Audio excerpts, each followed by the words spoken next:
I am. Èmi ni. Has sent me unto Ọgbọ́n Ìgbò, ọgbọ́n Yorùbá. Ṣàgbọ́n Yorùbá. 3:14. Gbogbo ara gbọ́ Yorùbá. Then, Jésù máa lágbára o. Yes. and God said moreover unto Ó tún sọ lẹ́ẹ̀kan sí fún Mósè. Thus shalt thou say unto the Ó ní wọ́n yóò sọ fún àwọn ènìyàn wọ̀nyí pé the Lord God of your fathers, bàbá Ọlọ́run bàbá yín, the God of Abraham, Ọlọ́run Ábúráhámù, sent me unto you. ó rán mi sí yín. This is my name forever, Orúkọ mi ní títí láì tí ò tí a lè yí padà. and this is my memorial unto all generations. Ó ní ọ̀rọ̀ yóò ti wà ó àti fi sọlẹ̀ tí ò sẹ́nikẹ́ni tó lè yí padà mọ́. Ọ̀rọ̀ ayérayé ni. Go and Òfin ayérayé, ọ̀rọ̀ ayérayé kí ni? Ọ̀rọ̀ ayérayé, yes. go Lọ. and gather the elders of Bá mi Israel pe àwọn àgbààgbà jọ. and say unto them, Sọ fún ọ pé the Lord God of your fathers, Ọlọ́run bàbá yín, the God of Abraham, Ọlọ́run ọ̀ṣọ́fà, of Isaac, Ọlọ́run and Isaac, of Jacob, Ọlọ́run Jacob, appear unto me, ó ti farahàn mi o. saying, Ó sọ wípé I have surely visited you, èmi ti wá fojú mi àti ara àti ayé mi hàn yín lónìí. and seen that which is done to you, Èmi ti rí ojú àwọn ọ̀tá ṣe sí yín. and I have said, Èmi ti sọ wípé I will bring you up out of the èmi yóò fà yín lọ kó inú ìnira àti ìparun ọ̀tá. unto the land of the Canaan, Lọ sí ilẹ̀ ìlérí tí èmi ti pèsè sílẹ̀ fún yín. and the Sọ fẹ́ tó wà níbẹ̀ èmi ń lọ sílẹ̀ ìlérí tí. Bàbá mi bá mi sọ fẹ́ tó wà níbẹ̀ èmi ń lọ sílẹ̀ ìlérí tí mi o. Àǹtí mi sọ fún ẹni pé àwọn ń lọ sílẹ̀ ìlérí mi báyọ̀. Ohunkóhun lè dá mi dúró. and the Jebusites Àti àwọn ìjẹ̀bú. unto Má bẹ̀rẹ̀ mo ti bá àwọn ìjẹ̀bú sọ̀rọ̀ sí. Ṣé bá àwọn ìjẹ̀bú sọ̀rọ̀? Ṣáàtà lè rí yá. Sọ fún àwọn ìjẹ̀bú pé àwa lọ sí ilẹ̀ ìjẹ̀bú náà máa tẹ̀lé wa o. Àwọn máa tẹ̀lé wa. Ṣáàtà lè rí yá. Ìjẹ̀bú ló ní Sẹ̀lẹ́síà. Àbí àwọn ló gbé Sẹ̀lẹ́síà rò. Àwọn náà ló gbé sókè. Àwọn náà sì fà. Abẹ́kọ̀. Ìjẹ̀bú. Wẹ́n. Ẹ̀jẹ̀wẹ̀ wẹ́n. Ẹ̀jẹ̀wẹ̀ wẹ́n Ọlọ́run. Shout hallelujah. Kí ni ìgbé yẹn mọ̀? unto a land flowing with milk and Ó ní honey, ilẹ̀ ní tó ń sàn fún wàrà àti fún oyin. and they shall hearken to thy voice, Ó ní ó gbóhùn mi o. and thou shalt come, Ṣùgbọ́n gbọ́ ní àṣálẹ́ yìí, alábẹ̀rẹ̀ àti ọkùnrin. Fún àwọn kan tí Ọlọ́run fẹ́ wọ ilẹ̀ ìlérí lọ. Fún àwọn kan tí wọ́n fẹ́ bá Ọlọ́run pàdé ní ilẹ̀ ìlérí wọn. Ó di Ọlọ́run tó mọ̀ láti ìpìlẹ̀ tí di ọjọ́ òní mú. Kì í ṣe Ọlọ́run tí à ń sìn tí à ń jù sílẹ̀ ní ìrìn àjò. Má gbàgbé oko Egypt rẹ tó ti bọ̀. Nígbà tó wà lóko ẹrú. Nígbà tó wà ní bàbá rẹ àti ìyá rẹ tí kò sí ọ̀nà tí kò sí ibi tí ó máa lè gbà àbáyọ. Nígbà tí èèyàn sọ pé ó ti pín. Nígbà tí ìrètí ènìyàn tó ṣe kíni tó pín. Nígbà tí a sọ pé kò lè méèkì ẹ̀ mọ́. Tá a bá sọ fún ẹlòmíràn wípé bí ọdún mọ́kànlá sí méjìlá lẹ́gbẹ̀ẹ́ akọ́sọ́kọ́ ọdún márùn-ún péré pé wàá máa lọ sí Amẹ́ríkà. A ní kíni? A ní ẹ̀pà rẹ̀. A ní Jà Michael. Àbí a ní Jà Àlùfàtà. Ṣùgbọ́n Ọlọ́run ló ṣe kíni ló ń jẹ́ ìwé ni. Ọ̀pọ̀ láyé ti dè mọ́ ibì kan tí wọ́n jẹ́ ká kúrò ní oko ẹrú wọn. Wọ́n fi ìnira ayé wọ́n sì fi ní wọn lára. Ẹlòmíràn á gbé àìsàn lọ́wọ́. Ó máa tọ́jú àìsàn. Ẹlòmíràn á fi ọmọ ṣe ìdààmú fún. Ọmọ ẹni kó máa lépa kiri o. Títí àkókò ògo ẹ̀ yóò fi lọ. Ẹlòmíràn á fi aya dààmú ẹ̀ kó má lè kú olójú kan bí tó wà. Ẹlòmíràn ọkọ la fi ṣe ìṣòro fún tàbí sọmọlẹ. Ẹlòmíràn á fi bàbá tàbí ìyá rẹ̀ ṣe tánà dé ọ̀nà rẹ̀ pé kó má lè lọ. Ìyá bí ni òní kó má ṣe ni. Bàbá bí ni òní kó má pàdé. Má gbàgbé. Bàbá tó bí ni kò ṣe kí ni kò ní kó má pàdé. Ó gbàgbé Jacob àti Esau àti Jacob. Ó gbàgbé kan tó ṣe láàrin wọn. Ta ló gbàgbọ́dé fún? Shout hallelujah. Ó ní gbàgbọ́ tó bá gbàgbé Ọlọ́run ó ti sọ ayé ẹ̀ nù. Má fi òkú ẹ̀ ṣeré níwájú ènìyàn. Nítorí pé ẹnìkan bẹ báyé bá gbé ẹ mọ́lẹ̀ tó lè tú ẹ sílẹ̀ o. nígbà tí ọmọ Ísírẹ́lì rò wípé kò sí oore ọ̀fẹ́ mọ́, ayé dè wọ́n mọ́kọ ẹrú, wọ́n gbé ìṣòro ṣiṣẹ́ wọn lọ́wọ́, wọn ò ní ayọ̀, wọn ò ní àlàáfíà, wọ́n rìn ní wọ́n jẹ́ inú ìnira, wọ́n rìn ní ìpọ́njú, wọn ò lè sùn, wọn lè àtàsí náà wọ́n ní pàṣẹ lójoojúmọ́. Ó tẹ́ wọn lọ́rùn wọn kó jókòó sórí kí wọ́n gbà lọ pépé Ọlọ́run, ṣùgbọ́n Ọlọ́run kan tó jókòó sórí ìtẹ́ ẹni tó mú wọn dé ìlójú kan náà, ó rí omijé wọn ní àṣálẹ́ yìí. Ọlọ́run ní rí omijé ẹni tó jókòó sí, ó rí ohun tó pa ọ́ lẹ́kún lábẹ́ aṣọ, ó rí ibi làkàkà ibi tó sọ pé ó fẹ́ dé, ó rí àwọn ògo tá a ti tò sílẹ̀ iwájú ẹ̀ tí ọ̀tá sọ pé kò ní ṣe fún ẹ. Àsìkò pé bí ayé fẹ́ bí ayé kọ̀, ògo yóò wá sí ìmúṣẹ. Kò gbàgbé rẹ o. Nígbà tí Ọlọ́run gbàgbé àwọn ọmọ Ísírẹ́lì, ó sọ èdè kan fún wọn. Ẹ kà síwájú sí i. And ye shall say unto him, ẹ ó sọ fún ọba nì wípé the Lord God of the Hebrews Ọlọ́run Ísírẹ́lì, Ọlọ́run wa has met with us. ó ti bá wa pàdé. And now let us go. Jẹ́ ká lọ. We beseech thee. Gbogbo ẹni tí ò jẹ́ kó tẹ̀síwájú kó o ní ojú kan láti lọ́wọ́ ní sọ̀rọ̀ pa wọn rẹ̀. Ìkórè tá a fẹ́ ṣe lọ́rùn yìí, ìjọ yóò tún tẹ̀síwájú. Ìjọ yóò ṣe ìjọ ojú kan, ìjọ àgbáyé ni, ìjọ tá a ti forí ẹ̀ sọlẹ̀ tí kò sí lè ṣe kí ni, kò lè farasin, a máa gbélé sí ni, a máa ṣe kí ni, a máa gbélé sí ni. Orí láti àjókòó bí mo ń sọ fún àbúrò mi kan nígbà tí ìjì dé tó dìde sí mi. Well, my mother and my sister they know I have almost 200 something members. My daddy, am I lying? My mother, you know, right? But nígbà tí ìjì dé, ṣé ọ̀tá gbógun dé? Ṣé o bojú ẹ̀yìn? Tó wọ̀ tún tó wò sí, tó wájú tó wẹ̀yìn? Ṣé ọ̀tá gba gbogbo ọ̀nà? Ẹnìkan ni mo ké pè, mo bá Ọlọ́run dúró. Àwọn tó sọ pé ẹ fara lé mi, ọwọ́ adẹ tí wọ́n yẹ̀gẹ̀rẹ̀ fún ni. Àṣírí-òótọ́ ni Bíbélì sọ pé má ṣe gbára lé nìyẹn, ó ní máa wo ìgbà lọ́rùn.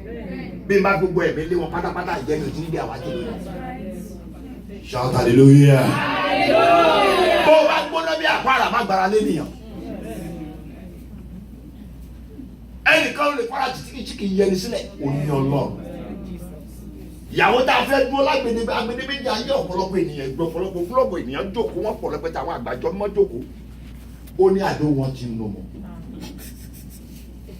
Ọmọ tí mo bí sọ pé èmi náà mi ṣe pé mo fẹ́ rí bàbá mi nísìn. Mo lọ́mọ tí ó lóun fẹ́ rí náà wá nígbà tó bá yá. Wọ́n kì í já wọn lẹ́yìn ẹ̀kú. Shout hallelujah. Kò sí ọ̀nà mọ́. Gbogbo ènìyàn fi mí sílẹ̀, ṣùgbọ́n ẹnìkan ò fi mí sílẹ̀. Ká shout hallelujah. Ọ̀pọ̀ láti jẹ́ náà látọ̀dún náà láti ń ṣe tí mo ti sọ Ọlọ́run ti fi bọ́ àwọn ènìyàn wọn ẹ̀tọ́ àwọn fi Ọlọ́run àwọn fira wọn tó láì ṣe èmi. Mi ò rò kó wá sí kórè mi, kò bẹ́ èèyàn mẹ́ta mẹ́rin. Mi ò rò kó wá sí kórè mi àbíyá mi. Ó dé ṣọ́ọ̀ṣì mi, ó dé ìkórè mi, ó ní kò sí èèyàn. 2013 gbogbo ènìyàn lọ tán báyìí. Bàbá dé bọ́lá wẹ̀ ní kẹ́hìndé bọ́lá a máa ṣe kórè ìgbà ìmọ̀ níbi kan láti máa ṣe kórè. Adìní, I know you are my son, you are strong, only God is strong. Ẹni tó ń gbé mi ṣe kí ni ó ju ẹni tó ń gbé mi wáyé. Tó bá jẹ́ pé lóòótọ́ ló pè mí, ó gbọ́dọ̀ fi ògo yẹn hàn. Ibẹ̀ tó ṣe kí ni ó tó park. Wọn ò rọ́nà gbà. Akíníwọ̀sọ pariwo, ó ní kẹ́hìndé tó ló kúrúbẹ́rù. Mo ní kúrúbẹ́ Jésù. Ẹnìkan ni máa ké pé nítorí pé kì í padà lẹ́yìn ènìyàn. Mo wọ́ ọ̀pọ̀ ènìyàn. Wọ́n ní we are living. The Lord will bless you. Bí Ọlọ́run bá fi mí sílẹ̀, ẹ ó tún gbúrò. Igi mi tó bá sọlẹ̀ síbi yẹn, a tó sọ ni. Kí hallelujah. Má gbára lẹ́nìyàn. Ènìyàn ṣòro, òtítọ́ ló máa lékè. Látọjọ́ náà sí òtítọ́ máa lékè. Ẹni tó náà fẹ́ rí wọn wá dé tó tún wá kiri. Bí Ọlọ́run bá bẹ lẹ́yìn ẹ̀ta ta ló lè ṣe ẹni kù. Bàbá yìí ni mò ń wò àríkọ́ṣe. Hallelujah. Hallelujah. We have a great shepherd in this man here, but we don't know them. What difficult family can I tell you what you have been get here show up. Ó nípa ìsun la ó ṣe kéde. Nípa ìsun àbáyé mímọ́. Àdá àbáwọn àgbà tí mò ń wò wájú. Ìjì tó lágbára ti kọlu àwọn náà wọ́n sì tó lọ́jọ́ èyí. Síbẹ̀síbẹ̀ wọ́n tún gbilẹ̀ sí i. Ó sì ń fara hàn. Kí ló ń bà ọ́ lẹ́rù kò wí? Ẹ̀rù kò sínú ọkàn mi, sórí Jèhófà bẹ̀ láyé. Ẹ̀rù kò sínú ọkàn mi. When you have Christ in you, you have everything. Never trust in man and never rely on man. Never rely on multitude, but rely on what? On Christ. Christ is more than multitude. Ọkọ lè kọ ẹ sílẹ̀ ní ìṣẹ́jú kan. Ṣùgbọ́n tí Ọlọ́run bá ti kọ ẹ sílẹ̀ aṣíkíní, iye sókè. Òun tó fi ẹ sílẹ̀ àtúbà padà wá báyọ̀. Hallelujah. Hallelujah. Wọ́n ní àwọn ò fẹ́ mọ́. Bàbá pè mí ó ní Kẹ́hìndé kí ni wọ́n sọ? Ó ní dúró lórí ìpè. Mo dúpẹ́ kó ló tọ́ la pè mí láti rán mi. Àwọn gbọ́dọ̀ padà. Ìjọ náà sì dúró. Kó sì tẹ̀síwájú. Ṣé àwọn fi lọ ọ̀ṣọ́fà ni? Ọ̀ṣọ́fà níbi tó gbilẹ̀ sí máa kó. Òun nìkan ló wà ní yàrá tó bẹ̀rẹ̀ jọ mọ́ ti wá ń pariwo lẹ́ni o. Lórí omi lórí pákó. Tí ìgbẹ́ gbogbo ẹ̀rọ làkàkà lábẹ́ pákó odò. Nígbà kan lè nílùú Àkànkẹ́. Ó tún kó èròjà wọn tún fọ́ọ̀mù àkókò wọn lórí. Ó tún padà ó tún gbilẹ̀. A ò bá ń tàn fún mi ibẹ̀ la bí mi sí. Èbúté mẹ́ta la bí mi sí. Tàṣí gbúrú. Celestia, àwa wà nínú màlẹ́ àwa wíìlì àwa àfa wíìlì làwa thank you ma olóṣùká Mohammed ṣùgbọ́n síbẹ̀síbẹ̀ bàbá náà sì dúró ògo náà ló di gbogbo ayé sátọ̀ lónìí shout hallelujah. Hallelujah. Kí ló bà ọ́ lẹ́rù kò wí? Ẹ̀rù kò sínú ọkàn mi, sórí Jèhófà bẹ̀ láyé.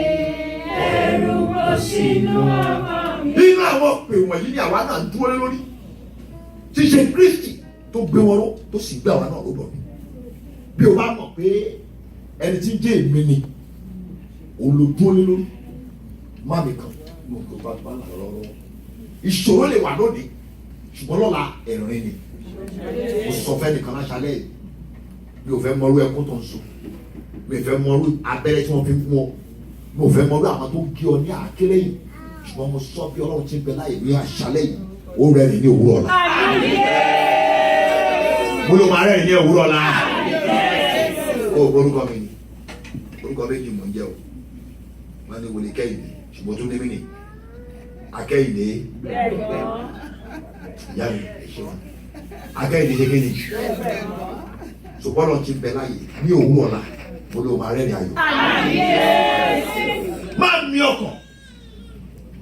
Bí ọmọ Ísírẹ́lì bá wà lóko tí wọ́n padà wá rẹ́rìn ṣé ẹnìkan sì dúró tì wọ́n tí lọ́jọ́ òní tó sì fà wọ́n yọrù ìṣòro mo sọ lórúkọ Jésù àfàyọrù ìṣòro ẹni àtàlẹ́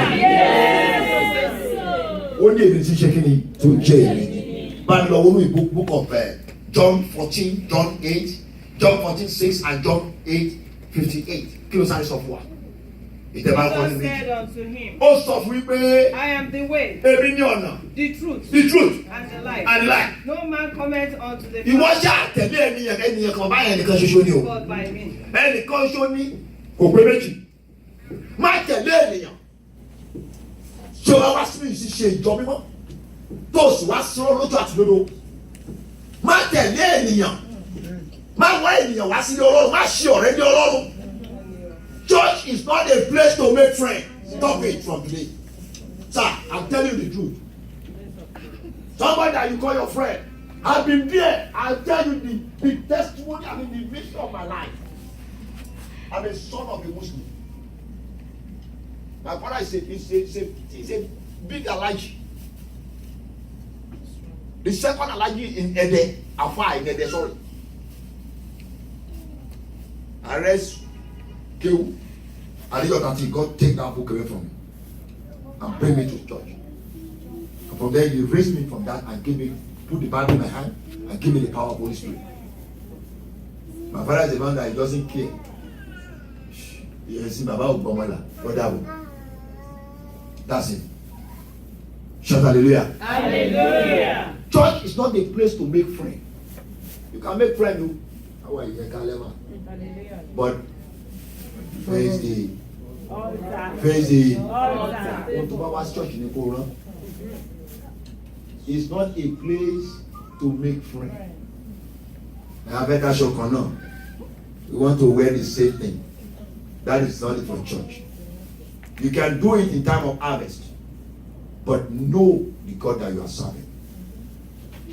Rebi Jesu, ó sì láyé yìí. Jésù nìkan lọ̀rẹ́ òtítọ́. Ọ̀rẹ́ ayé yìí lè kókò sílẹ̀.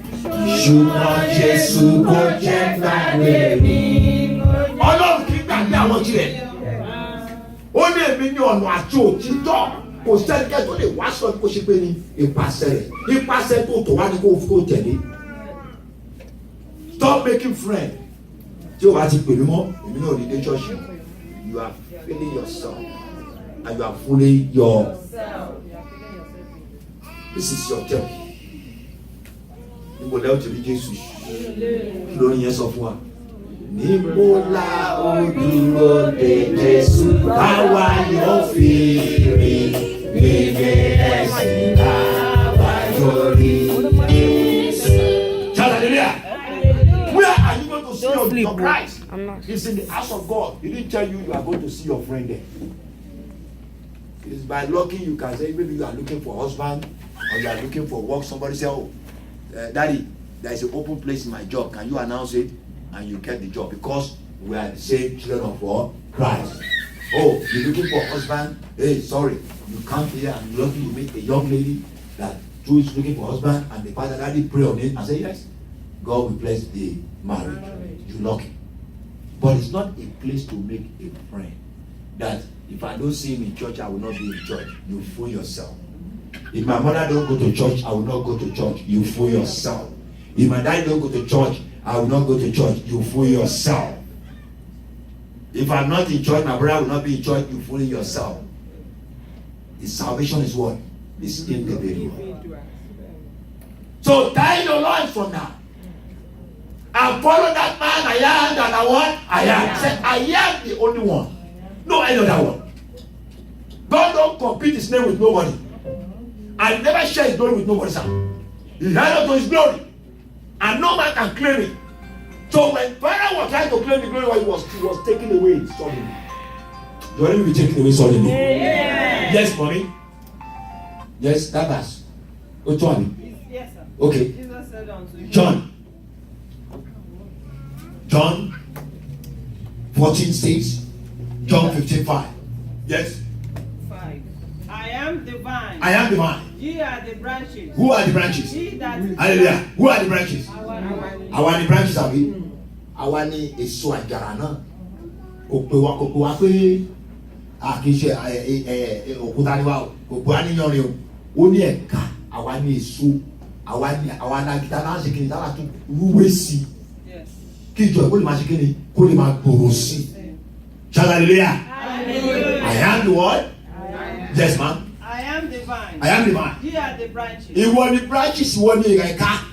He that abide in me. Ìwọ tó bá lè wá gbénú Ọlọ́run. And I in him. Tí Ọlọ́run sì gbé inú rẹ̀. The same bring forth much fruit. Mo sọ fún ẹ látòní lọ.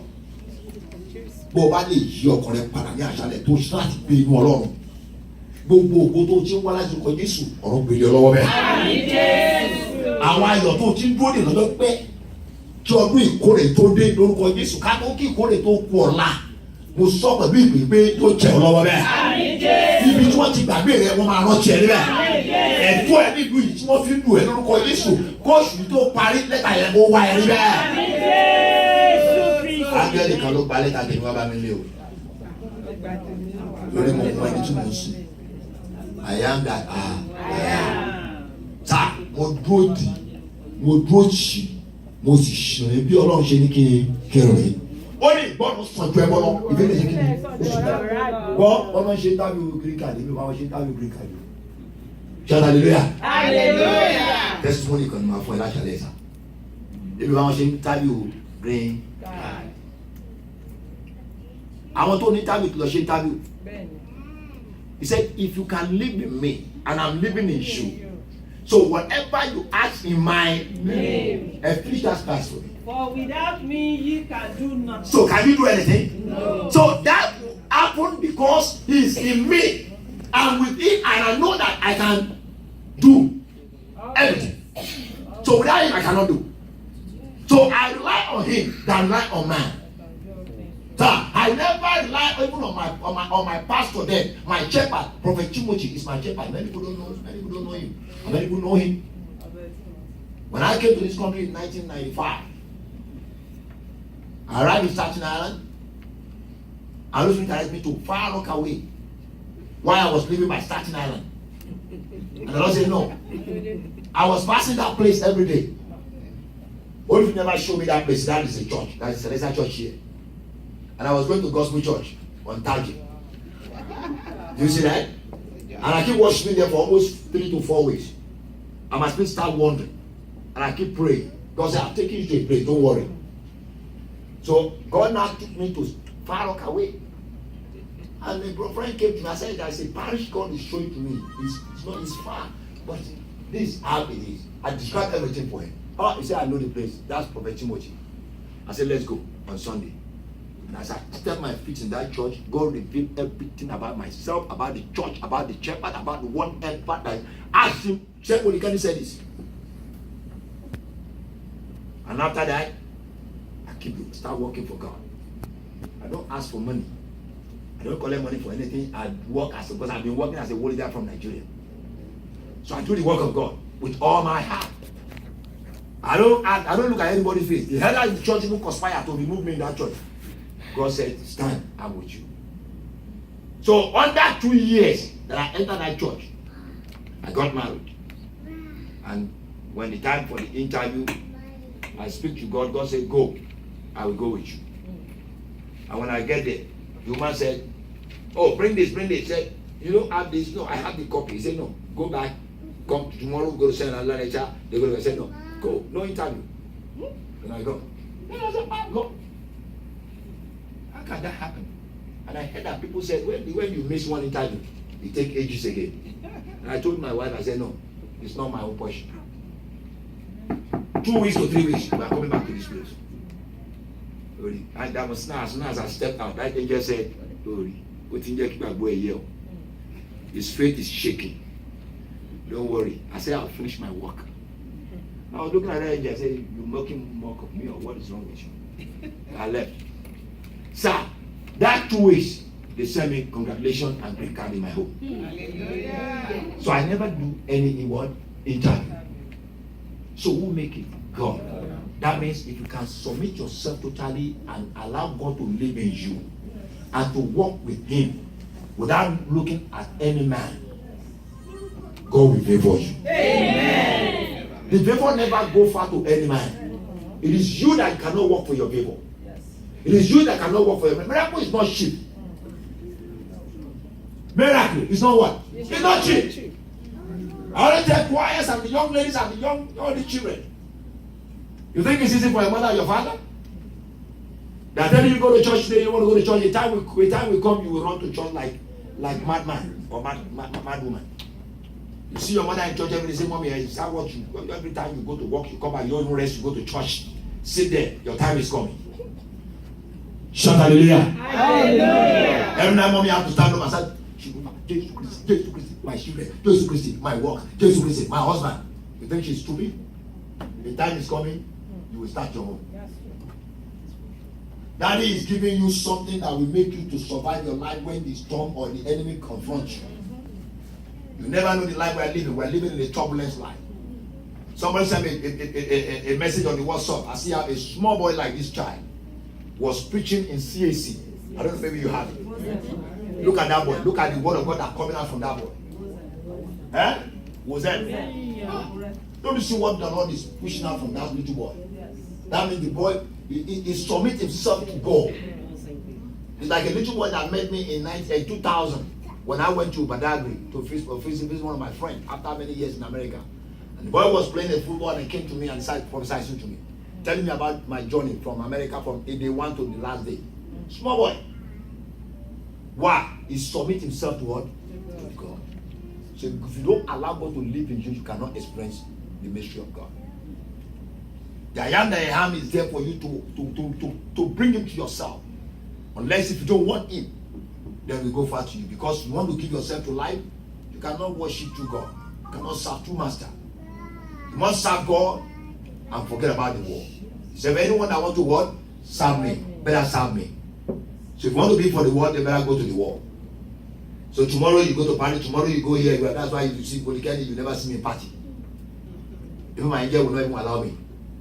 If they see me in anybody's party, that person is very, very important. My party. Your party and mommy party. If not, Baba.